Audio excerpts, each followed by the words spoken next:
es luz, donde lágrimas no hay. Oh, el cielo no es como la tierra.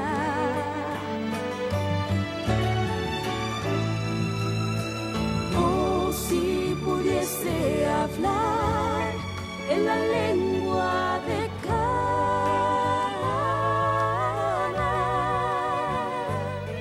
te diría un poco de la gloria de un mundo mejor.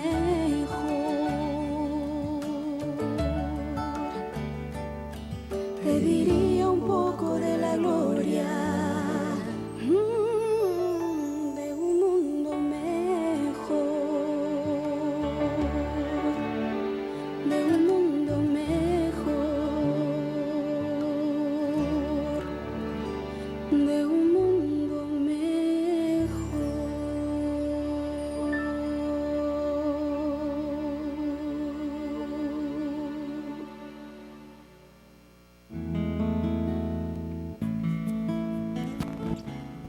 Dios y Padre que habitas en las mansiones celestiales, allí en el santuario celestial, intercediendo por mí, por nosotros, por esta raza humana, te alabamos, te glorificamos y loamos tu santo y divino nombre y te damos gracias porque no hay otro nombre en el cual podamos ser salvos.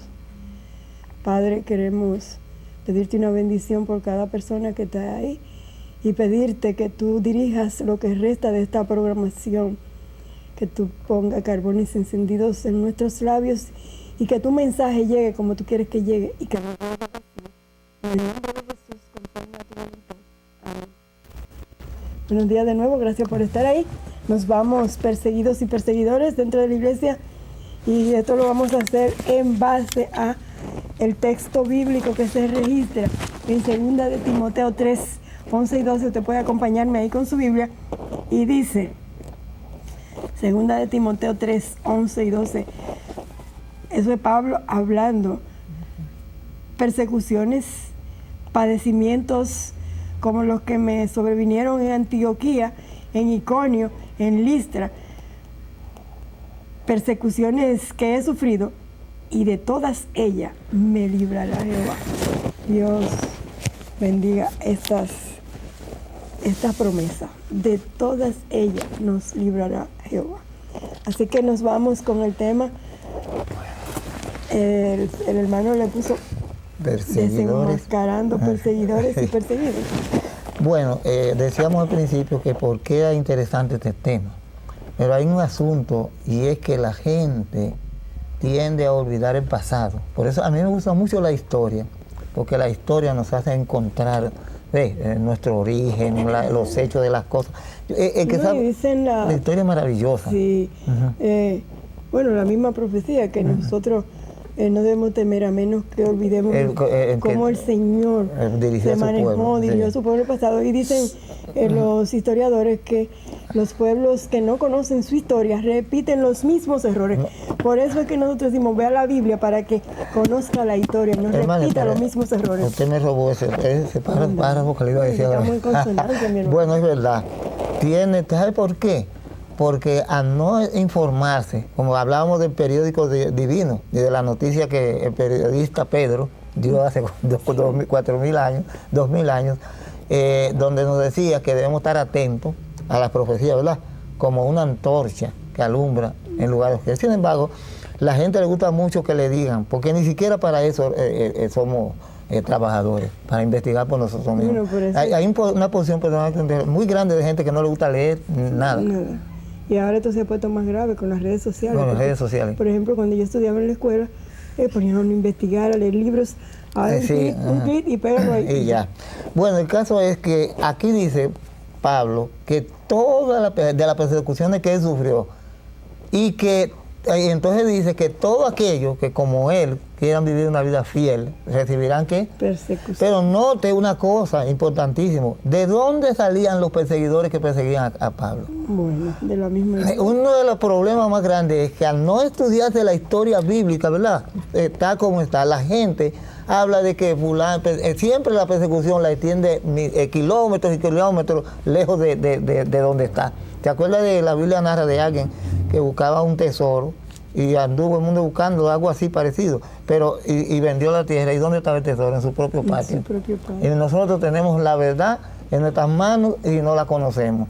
Eso es, porque mire, el asunto de la persecución, no la busquemos lejos, busquémosla dentro de nosotros mismos.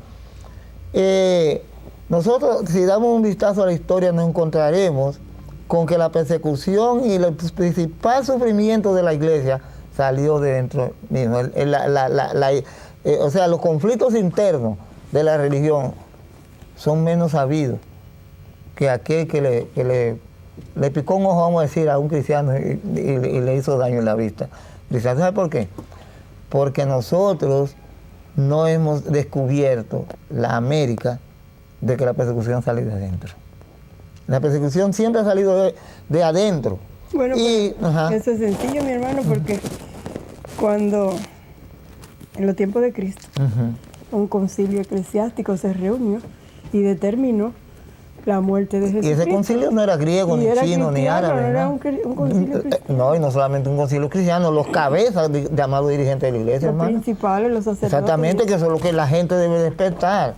Debemos despertar en cuanto a los hechos reales de la religión, los conflictos internos de la religión y los enemigos internos de la iglesia siempre han constituido el peligro más grande. Jesús dijo que los enemigos del hombre saldrían de dónde? De su casa. Y Pablo también lo dijo. Ahora bien, en Lucas 21, 16, 17, usted verá que Jesús dijo claro que el peligro mayor de la iglesia, siempre los predicadores están hablando de los perseguidores de la iglesia, que la iglesia católica persiguió durante, y nosotros sabemos que sí, pero si hacemos un recuento de la verdadera historia, ¿de dónde sale este sistema religioso? No fue de la misma religión cristiana, cuando la apostasía, o sea, le dieron la espalda a la verdad y se unieron con los paganos, se formó oficialmente en el 538, vamos a decir, se organizó oficialmente este sistema y durante 1260 años persiguió a la iglesia en una forma terrible y pronto yo creo que vamos a ver las andadas de esas mismas expresiones con respecto a la, o sea que vamos a la iglesia. A repetir sí. la historia. La historia, léame lo que dice ahí. Yo creo que eso pronto nosotros lo vamos a ver. Lucas 21. 21, 16, 17. Sí. Dice... Sí. 16, 17 dice...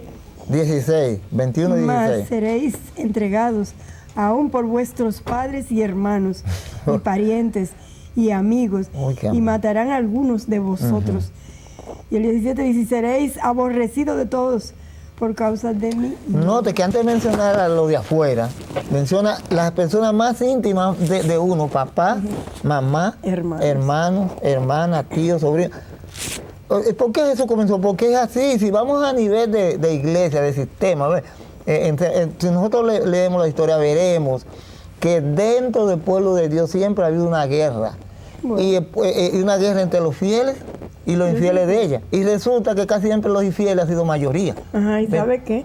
Ni siquiera los hermanos de Jesús creyeron en él, hicieron la guerra. Al final, gracias a Dios, se arrepintieron. Llevaba todas esas cosas en su corazón. En su corazón, sí. A veces como que quiso vacilar. Exactamente. Por lo tanto, nosotros vemos que ahora, sin embargo, ahora mismo los vientos tormentosos de la persecución ya se vislumbran en el horizonte de la fe del creyente. Se están haciendo cosas que obligatoriamente tendrá que haber persecución. ¿Sabe por qué? Porque hay cosas que los cristianos verdaderos jamás las aceptaremos por la gracia de Dios, que se están planeando y que han sido aceptadas por el llamado protestantismo apóstol, que ya no existe protestantismo. Ya todos están comiendo como Judas, ¿verdad? Que comió en el plato de Jesús, pero no era de Jesús. Así no está sucediendo eso, porque cuando los enemigos tienen un enemigo común, se unen, como se unieron para destruir a Jesús.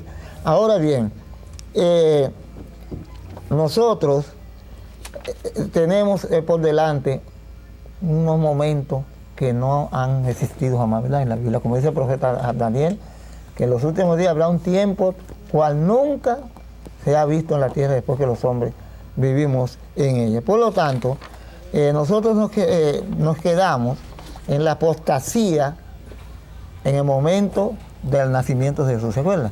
Dijimos que después que Israel decidió echar a un lado el gobierno de Dios, ¿verdad? Cuando una comisión, nada más y nada menos que los cabezas de la iglesia, fueron a Samuel y le dijeron que ellos querían un gobierno, buscaron como excusa que los hijos de Daniel, de Samuel, no eran fieles, y ellos querían un gobierno al estilo de la tierra de los habitantes de Canaán. Y cuando Samuel les puso por mandato de Dios, que Dios le había dicho ya, déjalo, está bien, dale lo que ellos piden, pero primero dale ver lo que le pasará cuando elijan rey. Y cuando Samuel les pone, dicen la expresión, eso va, después de haberle dicho, y le pesó, porque después que ellos le dieron la espalda al sistema divino que Dios quería para manejar a Israel, Dios habla, los profetas comunican, así era que Dios quería. Ellos querían un vocero humano, pero Dios se lo dio. Pero después el primer rey fue un hombre prepotente y que hacía lo que le daba la gana. Y de ahí Israel fue cuesta abajo. Sí, y lucha, y mucho, porque los fieles de la iglesia se oponían. Entonces ellos, como va a suceder pronto, todavía no está sucediendo el derramamiento de sangre, pero se están sucediendo cosas muy feas dentro de las comunidades religiosas sin excepción. Hay opresión. Es más, las iglesias se están pareciendo mucho. ¿Te acuerdas lo que pasó? Cuando el paganismo se metió en la iglesia, ¿qué sucedió? Que la iglesia y el paganismo vinieron a hacer lo mismo. Hoy en día el llamado protestantismo apóstata, todas las iglesias están uniéndose a un sistema que anda por ahí, ¿verdad? Que todavía existe, y están pactando con ella y están tomando prácticamente sus mismas decisiones, tanto así que van a formar algo que el Apocalipsis llama la imagen de la bestia. O sea, el carácter de las religiones llamadas protestantes está fundiendo tanto en este sistema que van a formar una imagen.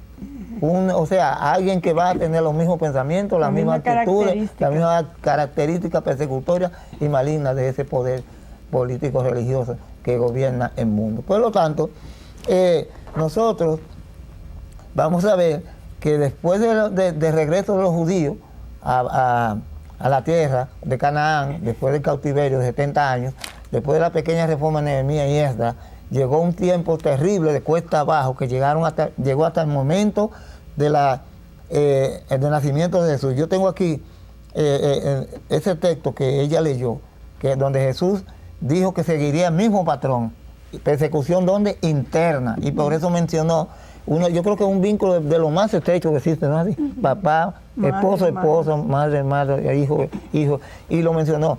Y por tanto nosotros debemos localizar la persecución en su verdadero, de dónde se encuentra, sí, ese es su centro. Vamos a ver la apostasía en tiempos de Jesús. Nosotros dijimos que cuando Jesús nació, ya había un letrero grande que decía, a los suyos vino. Y no le conocieron, y no lo conocieron. Pero vamos a ver aquí en Mateo 2, 7 y 8, siguiendo el patrón de lo revelado por la Biblia al momento del nacimiento de Cristo respecto a la condición de la iglesia. Vamos a ver qué nos dice Mateo 2, 7 y 8. Sí. Vamos a ver qué nos dice. Dice entonces Herodes, llamando en secreto a los magos, indagó de ellos diligentemente el tiempo de la aparición de la estrella. Y enviándolos a Belén, dijo, id allá y averigüen con diligencia acerca del niño.